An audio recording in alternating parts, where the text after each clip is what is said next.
إن الحمد لله نحمده ونستعينه ونستغفره ونعوذ بالله من شرور أنفسنا ومن سيئات أعمالنا من يهده الله فلا مضل له ومن يضلل فلا هادي له وأشهد أن لا إله إلا الله وحده لا شريك له وأشهد أن محمدا عبده ورسوله صلى الله وسلم وبارك عليه وعلى آله وصحبه ومن اهتدى بهداه إلى يوم الدين.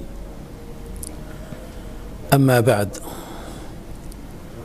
فقد دار في نفسي أن أتذاكر هذه الليلة المباركة بإذن الله مع إخواني المباركين إن شاء الله تعالى عن بعض مقاصد سورة الشمس. ومن حسن الموافقات أن قارئنا الشيخ الذي صلى بنا في صلاة المغرب الآن قرأ في الركعة الأولى بسورة الشمس، فوافق ما في نفسي لما في هذه السورة من الفوائد الجليلة، نجلي بعضها بحسب ما يقتضيه الوقت، والله الموفق. Setelah Syekh Hafizahullah Ta'ala membuka kajian ini dengan khutbatul hajah dan bersalawat kepada Nabi Muhammad SAW, beliau berkata, telah ada pada diriku sesuatu yang ingin kita sampaikan dalam rangka tadzakur, ini muzakarah di malam ini di malam ini yang diberkahi bersama saudara-saudaraku yang diberkahi, tentang sebagian dari maksud surat Asy-Syams. Dan ini merupakan taufik dari Allah Subhanahu wa taala, di mana tadi Ustaz Badrul Salam mengimami sholat di Masjid Al-Barakah. Di rakaat pertama beliau membaca surat Asy-Syams, dan ada fawaid atau faidah-faidah yang besar yang terkandung dalam surat Asy-Syams. Ini merupakan taufik dari Allah Subhanahu wa taala, dan kita akan berbicara tentang sebagian dari maqasid surat Asy-Syams sesuai dengan waktu yang tersedia. ابتدأ الله تعالى هذه السورة الكريمة بالقسم، فحلف فقال: والشمس وضحاها والقمر إذا تلاها والنهار إذا جلاها والليل إذا يغشاها والسماء وما بناها والأرض وما طحاها ونفس وما سواها. هذه الأقسام التي أقسم الله تعالى بها أكثرها أقسام بمخلوقات، فالله تبارك وتعالى أقسم بمخلوقاته إذ كان يعظم هذه المقسوم به أو المقسوم بهذه الأشياء، لأن الله تعالى يعظمها، فهذه أول مقصد وفائدة نستفيدها، وهو أن الشيء الذي يقسم الله تعالى به فإنه معظم عنده.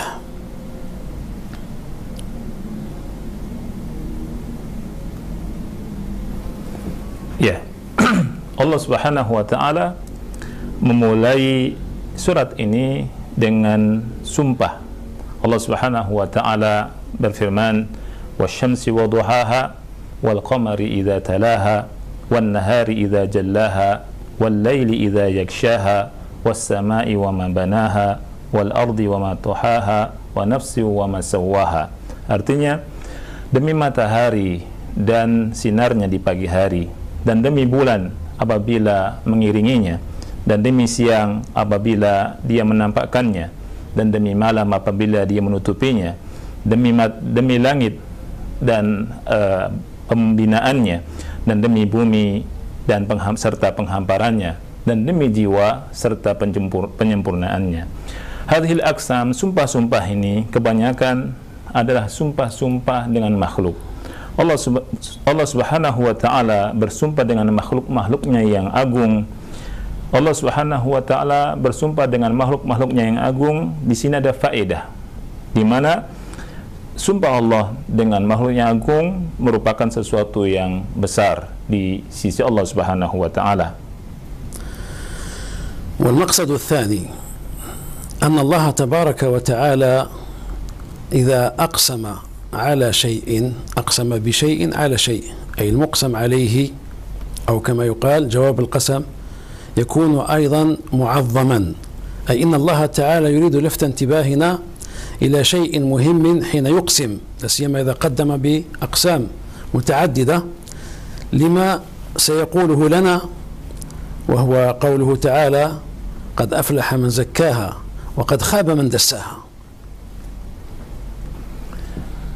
Maksud yang kedua dari surat Asy-Syams ini bahwasanya Allah Subhanahu wa taala apabila bersumpah dengan sesuatu atas sesuatu, bersumpah dengan sesuatu yang besar, maka atas sesuatu juga yang besar, sesuatu yang sangat agung.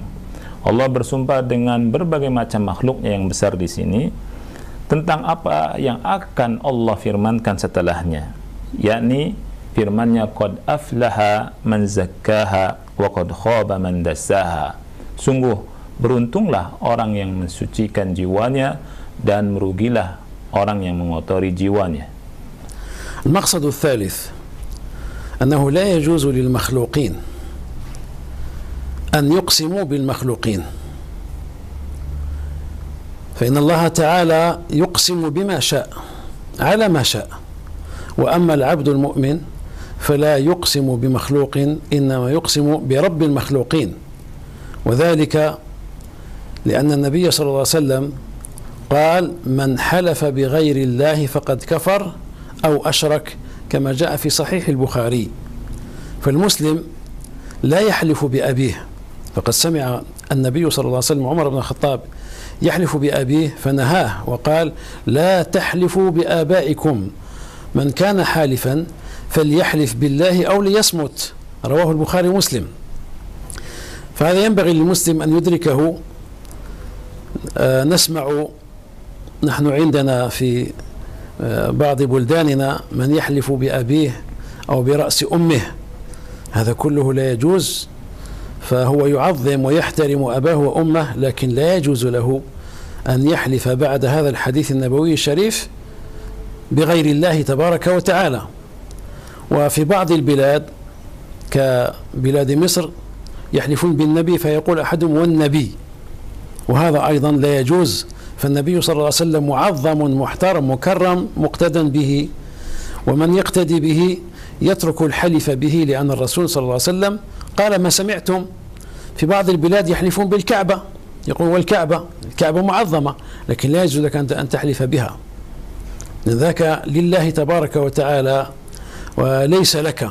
وهلم جرا من يحلف بالمخلوقات، من يحلف بالسماوات، من يحلف بالعلم وما هنا ذلك. نسأل الله تعالى أن يوفقنا وإياكم لمرضاته. Maksud yang ketiga dari surat Asy-Syams adalah tidak boleh bagi makhluk bersumpah dengan makhluk. Makhluk hendaknya bersumpah dengan Allah Subhanahu wa taala. Adapun Allah Subhanahu wa taala, Allah boleh bersumpah dengan apa yang Allah kehendaki untuk sesuatu yang Allah kehendaki. Barang siapa Rasulullah SAW bersabda, man halafa bi ghairillahi faqad kafara. Barang siapa yang bersumpah dengan menyebut selain nama Allah Subhanahu wa taala, maka dia kafir atau dia musyrik. Jadi tidak boleh bersumpah dengan selain nama Allah Subhanahu wa taala. Tidak boleh bersumpah dengan bapaknya, menyebut nama bapaknya. Sebagaimana Rasulullah sallallahu alaihi wasallam pernah berkata, la tahlifu bi abaikum. Janganlah kalian bersumpah menyebut nama-nama bapak-bapak kalian. Man kana halifan falyuhlif billahi aw liyasmut. Barang siapa yang ingin bersumpah, hendaknya dia bersumpah menyebut nama Allah atau tidak dia diam.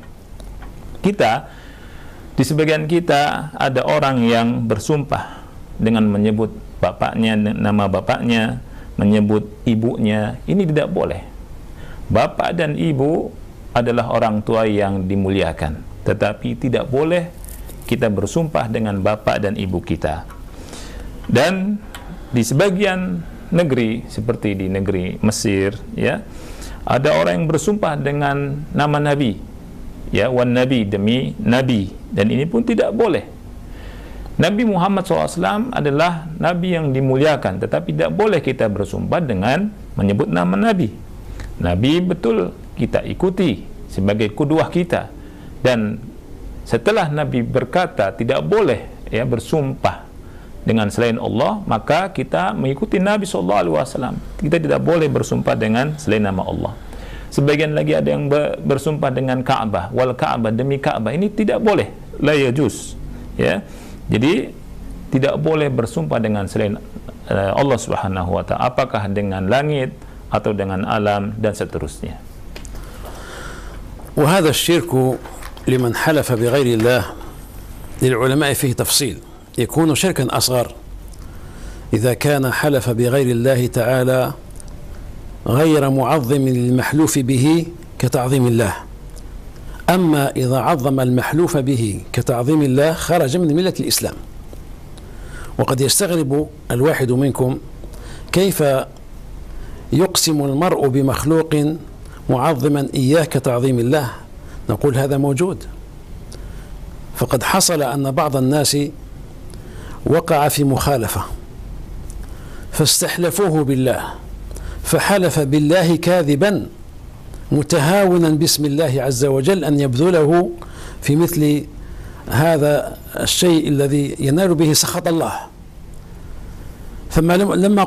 ثم لما قيل له احلف بالشيخ أحمد البدوي ما أراد أن يحلف، لظنه بأنه لو حلف كاذبا بالشيخ أحمد البدوي أصابه مكروه شديد. فتأملوا، هذا هو الشرك الأكبر.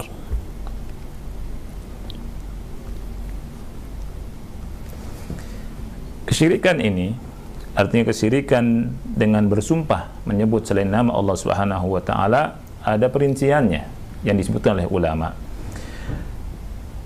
Menyebut atau bersumpah dengan menyebut nama selain Allah ini masuk dalam syirik kecil, syirkun asghar.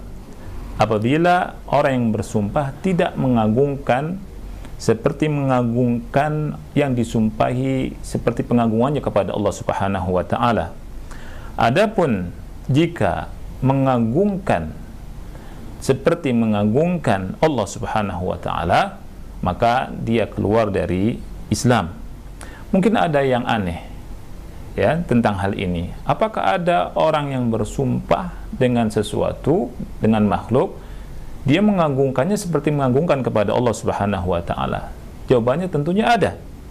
Pernah terjadi sesuatu atau kejadian di mana ada seseorang yang terjadi kejadian, dia diminta untuk bersumpah atas nama Allah, dan dia berani bersumpah atas nama Allah dengan berdusta, dengan dusta.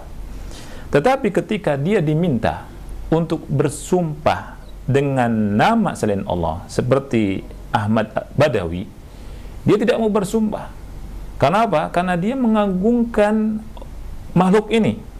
Maka ini merupakan syirik besar tentunya. Dia takut kalau bersumpah dengan bohong dengan menyebut Ahmad Badawi akan tertimpa musibah besar. المقصد الرابع أن الله تبارك وتعالى أحيانا يقسم قسما واحدا، وأحيانا يقسم قسمين، وأحيانا ثلاثة، وأحيانا أربعة. فهذا يدل على شيء، فإن الله تبارك وتعالى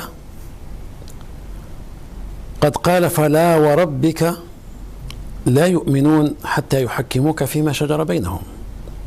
أقسم هنا بواحد بنفسه سبحانه وتعالى، وأضافه إلى نبيه صلى الله عليه وآله وسلم.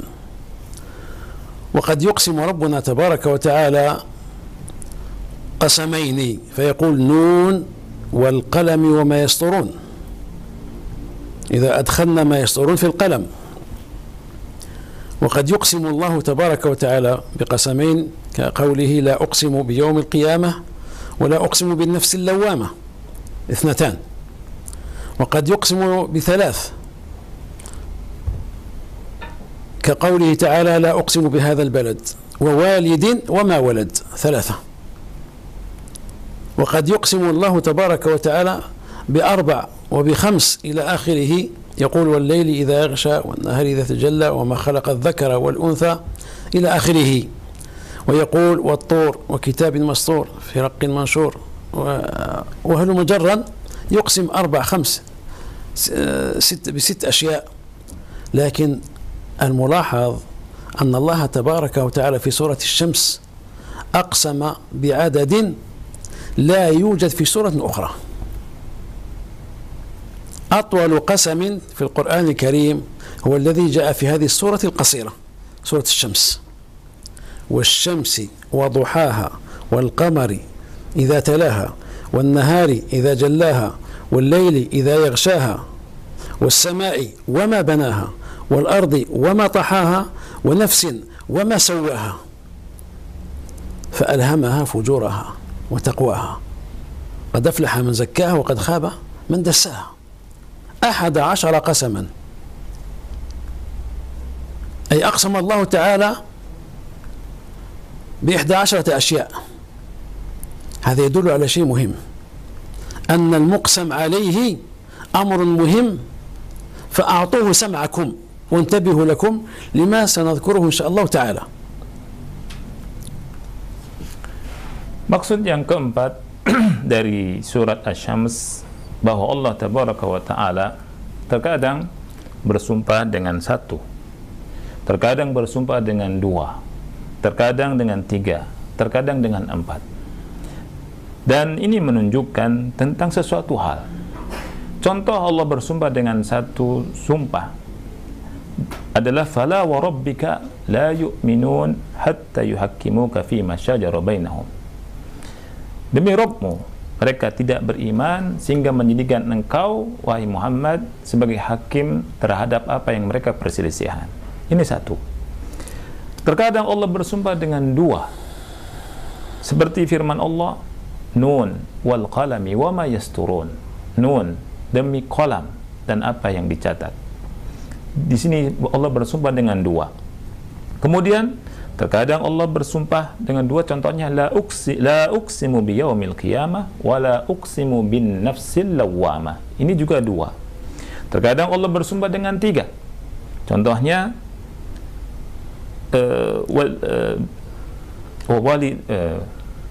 la uqsimu bihadzal balad wa walidi wa ma walad. Di sini Allah bersumpah dengan 3. Kemudian terkadang dengan 4, terkadang dengan 5. Dan Allah Subhanahu wa Ta'ala contohnya bersumpah dengan surat Al-Lail wal laili idza yaghsha dan seterusnya. Dan di sini di surat Asy-Syams Allah Subhanahu wa Ta'ala bersumpah dengan jumlah yang banyak sekali. Tidak dijumpai sumpah Allah dengan jumlah yang banyak kecuali di surat ini. Allah Subhanahu wa Ta'ala bersumpah dengan 11 sumpah, wasyamsi wa duhaha wal qamari idza talaha wan nahari idza jallaha wal laili idza yakshaha was samai wa ma banaha wal ardi wa ma tahaha wa nafsi wa ma sawaha fa alhamaha fujuraha wa taqwaha qad aflaha man zakkaha wa qad khaba man dassaha. Jadi 11 sumpah, ada 11 sumpah Allah bersumpah di sini. Ini menunjukkan bahwa yang akan disebutkan oleh Allah Subhanahu wa Ta'ala sesuatu yang sangat penting sekali. Oleh karena itu, dengarkanlah baik-baik apa yang akan disampaikan.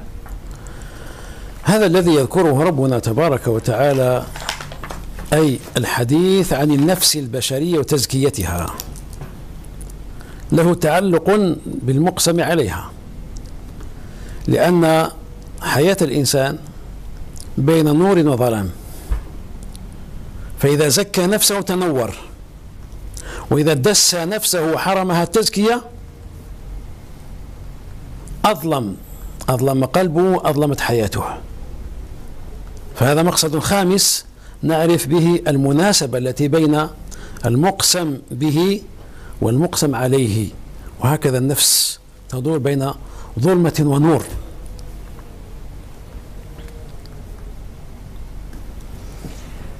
Di sini Allah Subhanahu wa Ta'ala menyebutkan sesuatu yang sangat penting sekali, yaitu tentang jiwa dan pensuciannya. Apabila seseorang mensucikan jiwanya, maka akan teranglah kehidupannya. Dan apabila seseorang mengotori jiwanya, maka akan gelaplah kehidupannya. Di sini ada munasabah, ada kesesuaian antara muqsam bihi dan muqsam alaih, antara yang digunakan oleh Allah untuk bersumpah dan apa yang Allah sumpahi setelah itu, yakni antara kegelapan dan antara cahaya. إذا عرفنا هذا ننتقل إلى السادس الذي هو مقصودنا من هذا المجلس إن شاء الله تعالى، وهو أن الله تبارك وتعالى أراد أن يحدثنا عن التغيير من الظلمة إلى النور، أو من الظلمات إلى النور، وأن التغيير أو الإصلاح، إصلاح البشرية يكون عن طريق إصلاح نفوسها. هذا مقصود الكلام. أقسم الله تعالى على أمر عظيم.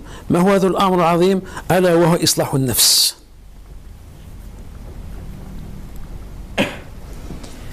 Apabila kita mengetahui hal ini, maka kita akan berpindah kepada perkara yang enam, dan ini adalah maksud tujuan kita berbicara sekarang ini, yakni kita ingin berbicara, yakni Allah Subhanahu wa Ta'ala, pembicaraan kita di malam ini tentang taghyir, tentang perubahan dari kegelapan menuju kepada cahaya, yakni tentang islah, tentang perbaikan jiwa-jiwa manusia, yakni tentang perbaikan jiwa-jiwa manusia. نعم، إذن من خلال هذا العرض نفهم ما هو المنهج الذي ينبغي أن يسير عليه المصلحون لإصلاح البشرية. ما هو المنهج؟ ونفس وما سواها، قد أفلح من زكاها وقد خاب من دساها. فالإصلاح يبدأ من النفس.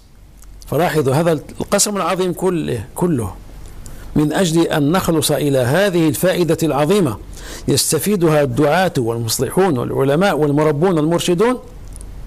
دلهم الله تبارك وتعالى على موطن الداء وموطن الدواء، التدسية أو التزكية لأي شيء للنفس البشرية. Dari pemaparan ini, maka kita dapat memahami tentang apa manhaj atau metode yang harus dijalani oleh al-muslihun, oleh orang-orang yang ingin melakukan perbaikan, islah, ingin memperbaiki manusia.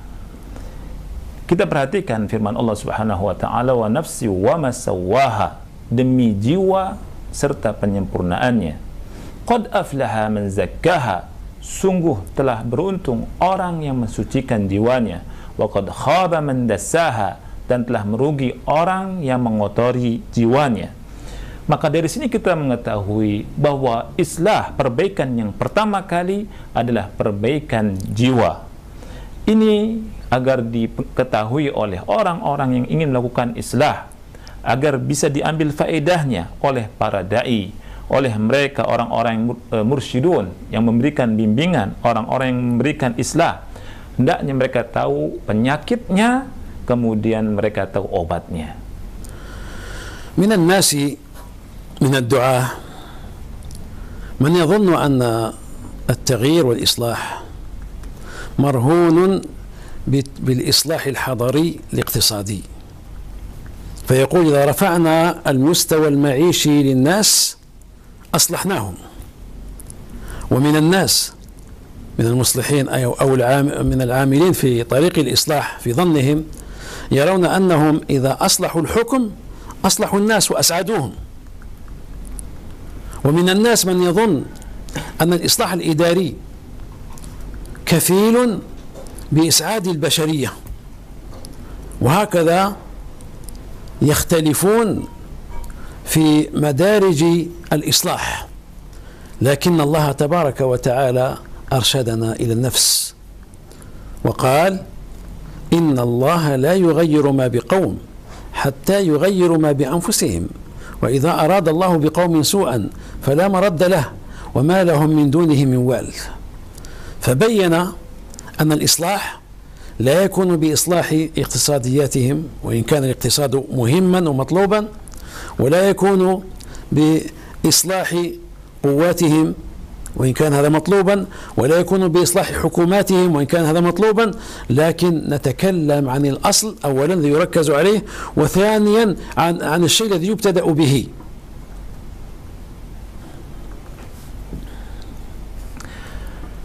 Di antara manusia, maksudnya di antara para dai, ada yang mengira bahwa taghyir, perubahan itu, bahwa islah itu dimulai dari perbaikan ekonomi.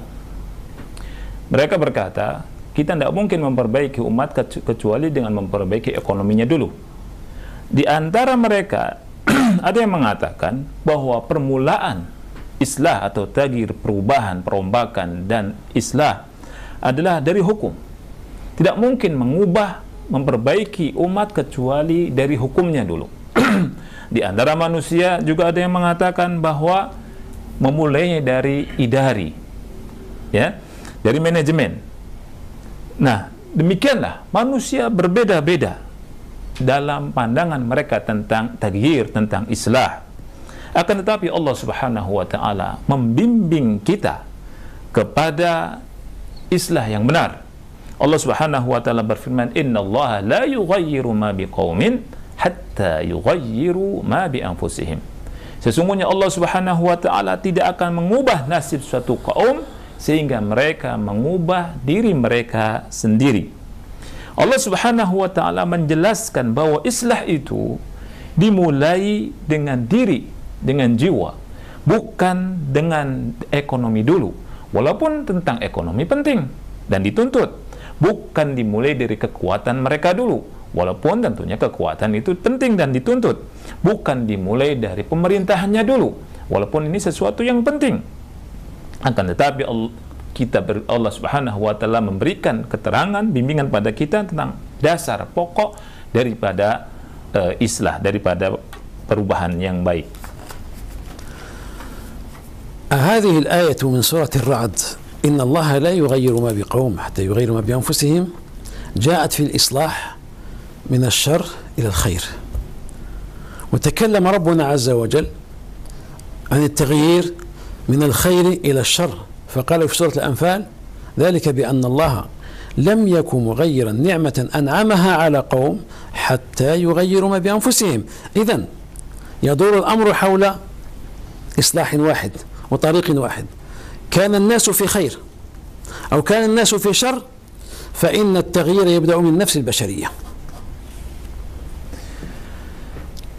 Tadi dalam surat Ar-Ra'd Allah berfirman, "Innallaha la yughayyiru ma biqaumin hatta yughayyiru ma bi anfusihim." Sesungguhnya Allah Subhanahu wa taala tidak akan mengubah nasib satu kaum sehingga mereka mengubah diri mereka sendiri.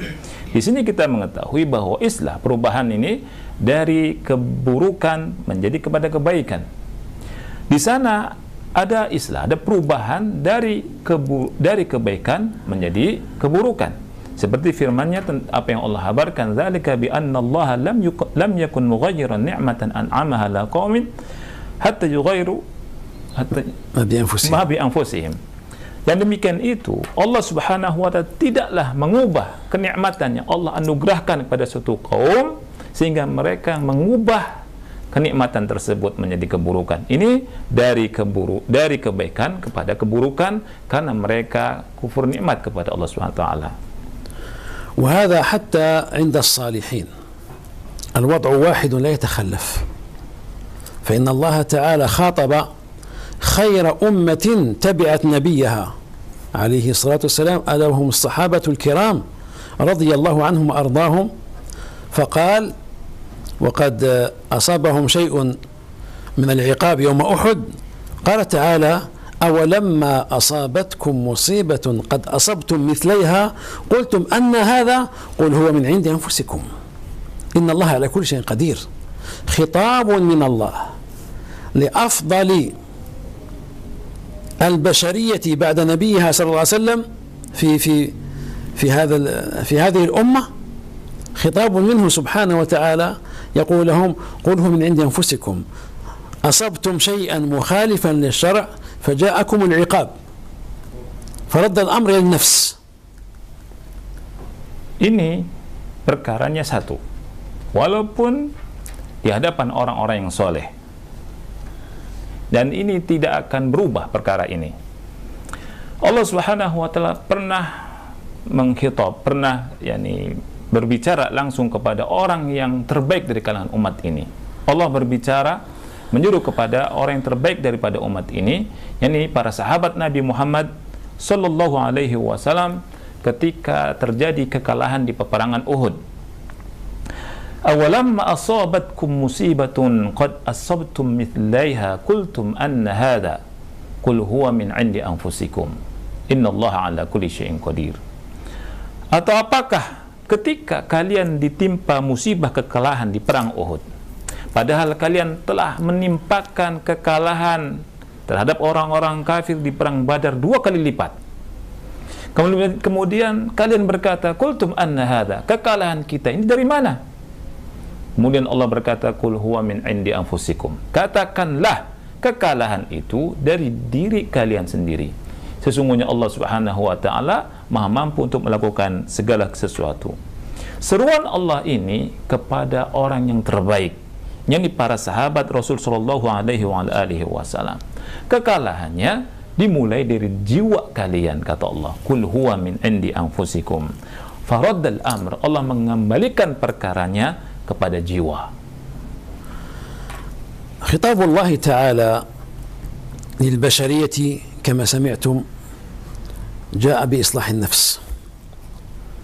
خطاب الله تعالى لخير صفوة هذه الأمة جاء بإصلاح النفس، بل جاء خطاب الله تعالى لخير البشرية بإطلاق، فقال لمحمد بن عبد الله رسول الله صلى الله عليه وآله وسلم: ما أصابك من حسنة فمن الله وما أصابك من سيئة فمن نفسك. لاحظوا، إذا كان الله تعالى يقول للنبي صلى الله عليه وسلم ما أصابك من سيئة فمن نفسك، فكيف بمن دونه؟ Khitab Allah, seruan Allah Subhanahu wa Ta'ala kepada manusia sebagaimana kalian dengar sama saja, dimulai dengan perbaikan jiwa. Allah Subhanahu wa Ta'ala menyeru kepada orang yang terbaik dari umat ini, yakni para sahabat Rasul sallallahu alaihi wasallam, agar memperbaiki diri. Demikian juga kepada orang yang terbaik secara mutlak, yakni kepada Nabi Muhammad sallallahu alaihi wasallam. Allah pernah berfirman, ma asabaka min hasanatin fa min Allah. Kebaikan yang datang kepadamu itu datangnya dari Allah Subhanahu wa Ta'ala. Wa ma asabaka min sayyi'atin fa min nafsik. Dan keburukan yang menimpamu itu adalah dari dirimu sendiri. Di sini Allah Subhanahu wa Ta'ala menjelaskan kepada orang yang terbaik, yang Nabi Muhammad SAW yang terbaik di antara manusia ini tentang jiwa. Perbaikannya adalah tentang perbaikan jiwa dulu.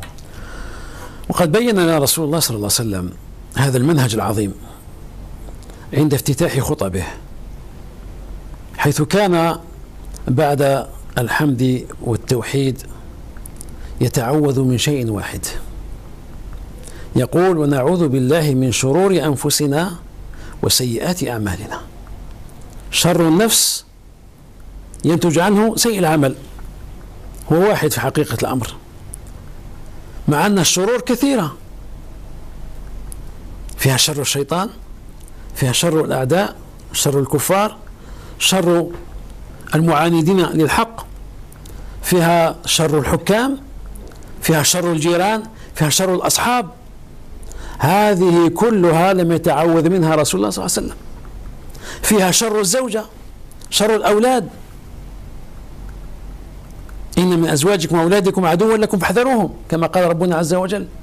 هذه كلها شرور لم يتعرض النبي صلى الله عليه وسلم لها ولا تعوذ بالله منها، تعوذ من شيء واحد: نعوذ بالله من شرور أنفسنا ومن سيئات أعمالنا، للدلالة على أن النفس إذا ما استقامت كل تلك الشرور لا تستقيم للإنسان.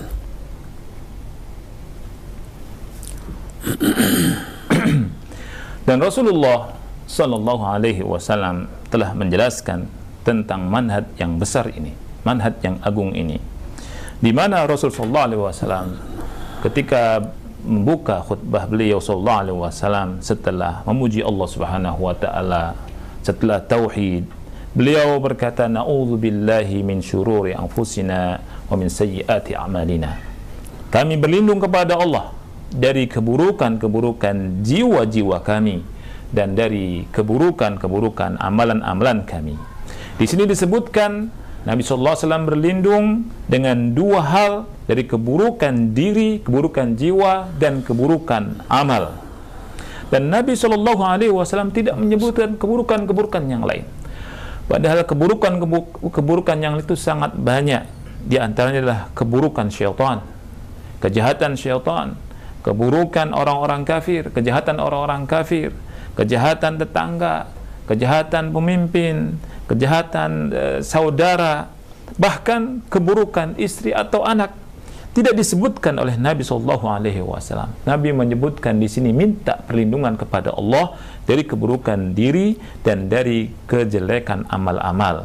Ini menunjukkan tentang perbaikan diri sangat penting sekali.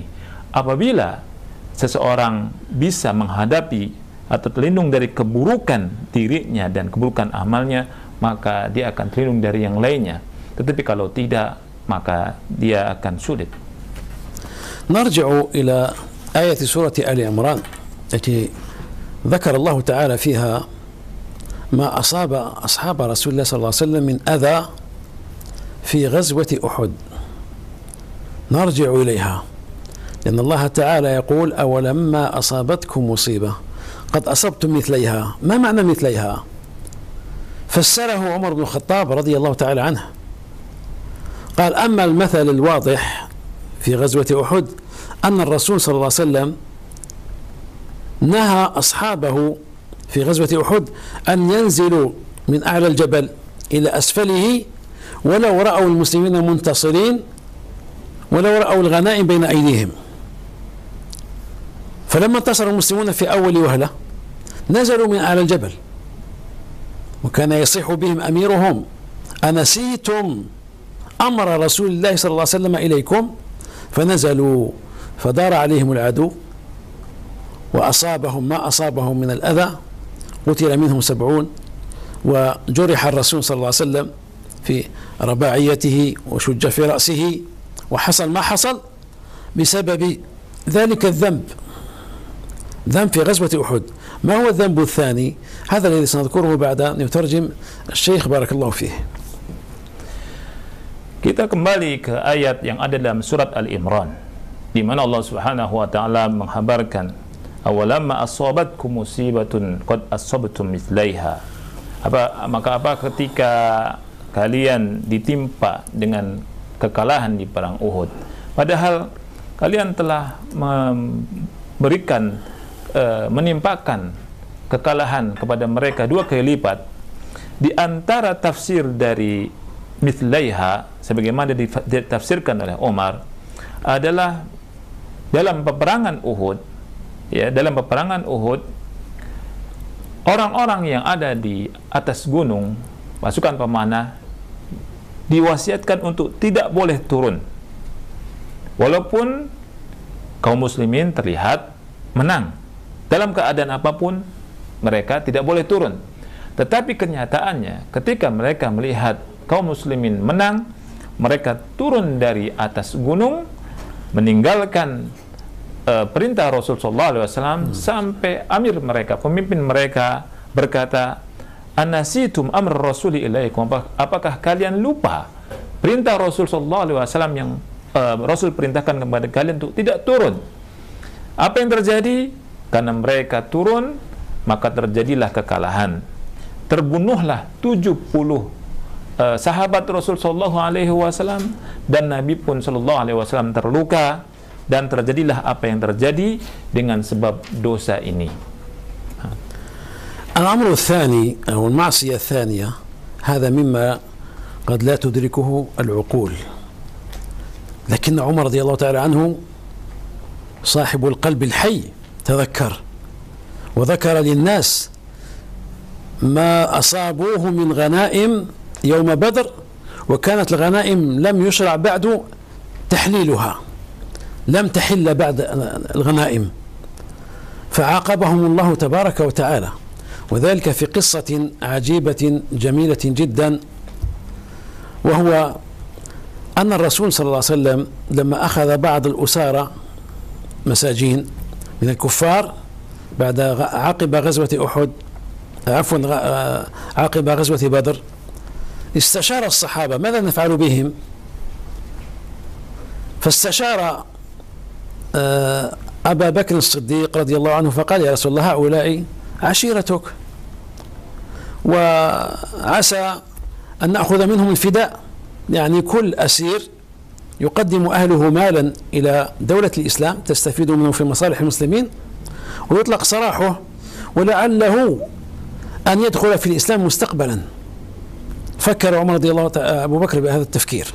ذهب النبي صلى الله عليه وسلم إلى عمر فقال: لا يا رسول الله، أرى أن تمكنني من فلان من أخيه فأضرب عنقه، وتمكن عليا رضي الله عنه من عقيل أخيه، كان إذ ذاك لا يزال مشركا، فيضرب عنقه، وفلان وفلان وفلان، كل واحد يمسك واحدا من أهله حتى يعلم الله أن لا هوادة في قلوبنا للمشركين.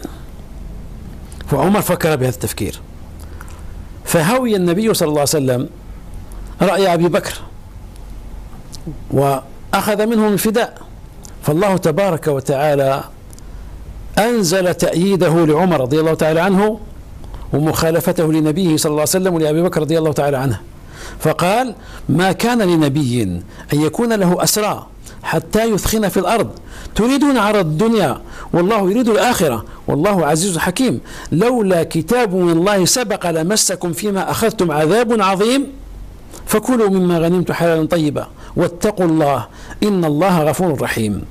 فأتى عمر رضي الله تعالى عنه رسول الله صلى الله عليه وسلم ووجده يبكي، ونظر إلى أبي بكر إلى جنبه وجده يبكي، فتعجب عمر وناله ما ناله، مصيبة عظيمة، سيدا هذه الأمة يبكيان. فقال: يا رسول الله، ما الذي يبكيكما؟ أخبرني، فإن وجدت بكاء بكيت وإلا تباكيت لبكائكما. كلام عظيم جدا. قال: يا عمر، لقد أنزل الله تعالى عذابه فكان أدنى من هذه الشجرة، وأشار عمر إلى شجرة قريبة، أنزل الله عذابه ليعذبنا وكان قريب من هذه الشجرة، لكن الله تعالى رفعه، ولو نجا منه أحد لكنت أنت يا عمر. فتأملوا بارك الله فيكم، ربنا عز وجل يعاقب صفوة أصحاب رسول الله صلى الله عليه وسلم، نزلوا من الجبل مجرد نزول، فكيف معاصينا نحن اليوم؟ Pemirsa dan para pendengar yang Allah muliakan, maksiat yang pertama tadi para sahabat turun ya dari gunung ya, dari tempatnya untuk disangka sudah menang. Maksiat yang kedua yang disampaikan oleh Syekh di sini adalah maksiat yang tidak diketahui oleh akal, tetapi subhanallah diketahui oleh Umar. Umar yang hatinya bersih mengetahui kenapa sebab kaum muslimin itu kalah di perang Uhud. Kisahnya kembali di peperangan Badar.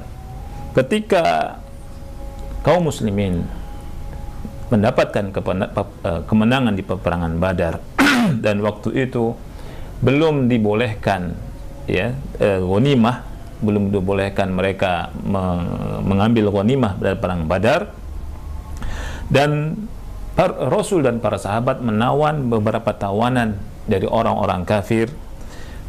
Rasul SAW bermusyawarah kepada para sahabatnya.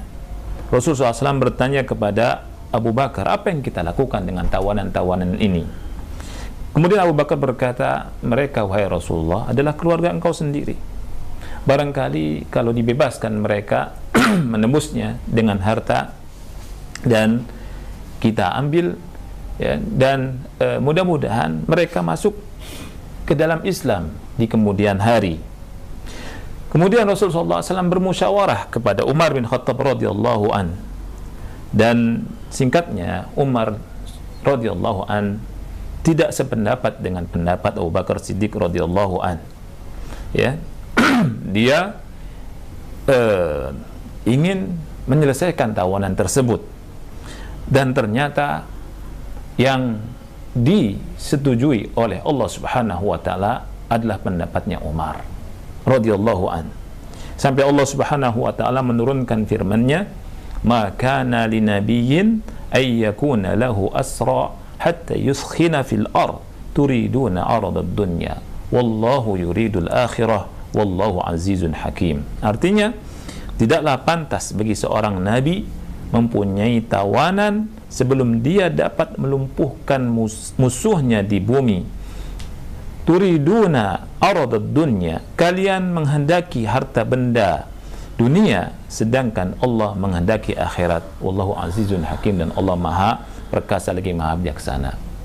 Ketika turun ayat ini, Nabi SAW dan Abu Bakar menangis, dan Umar radhiyallahu an melihat keduanya menangis, dan Umar pun berkata kepada keduanya yang menangis, "Kenapa kalian menangis? Habarkanlah kepadaku kenapa engkau wahai Rasul dan Abu Bakar menangis. Seandainya aku tidak tahu, maka aku akan menangis seperti engkau menangis berdua, seperti kalian berdua menangis." Kemudian di antara perkataan Rasulullah SAW, "Seandainya wahai Umar, Allah menurunkan azab kepada orang di sini, tidak ada yang selamat kecuali engkau wahai Umar." Ini hal yang bisa kita ambil dari kisah yang nyata, bagaimana hendaknya kita memperbaiki diri kita. فمعشر الحضور الكرام، خذوا العبرة من هذا الذي حصل، فإن الله تبارك وتعالى ترك أصحاب رسول الله صلى الله عليه وسلم ينكشفون وينهزمون بادئ ذي بدء من أجل معصية واحدة. نحن اليوم نطمح ونطمع في الانتصار على أعدائنا، وأيامنا وأوقاتنا أكثرها معاصٍ. ينبغي للإنسان أن يدرك نفسه ويعرف مكمن الداء ويعرف أين هو الدواء فيعالج نفسه. هذا معصية واحدة، ثم معصية حصلت في بدر نسيها الناس، لكن الله تبارك وتعالى أحصاه الله ونسوه، أحصاه. فكانت العقوبة في أحد بسبب تلك المعصية الأولى في بدر، والمعصية الثانية في أحد، مع أن لولا أن الله تبارك وتعالى وجد من أصحاب رسول الله صلى الله عليه وسلم صفاء السريرة، حسن النية، طيب قلوبهم، لعذبهم، ولكن الله تبارك وتعالى من عليهم لسابقتهم الحسنة وجهادهم الذي حققوه بإخلاص حقيقة، ولما كان لهم من حسنات عظيمات، وكانت سيئاتهم قطرات في بحر، فأنجاهم الله تبارك وتعالى. فما الذي يشفع لنا نحن اليوم؟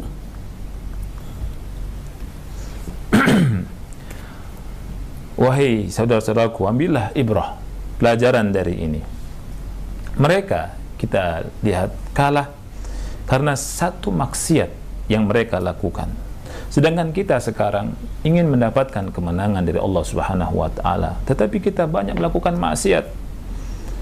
Musibah atau maksiat yang satu dilakukan oleh mereka menjadikan mereka kalah, dan maksiat yang kedua di peperangan Badar, ketika mereka menginginkan ghanimah, itu mereka lupa sebenarnya, tetapi Allah Subhanahu wa taala tidak lupa. Ahsahullahu wa nasuh. Allah menghitung, tapi mereka lupa. Seandainya Allah Subhanahu wa taala tidak mengetahui apa yang ada di dada-dada sahabat Rasulullah SAW tentang kebaikan niat mereka, tentang kebersihan niat-niat mereka, sucinya diri-diri mereka, niscaya Allah akan mengazab mereka. Akan tetapi Allah Subhanahu wa taala memberikan anugerah kepada mereka Karena Allah Subhanahu wa taala mengetahui kebaikan niat mereka dan jihad mereka, keikhlasan mereka.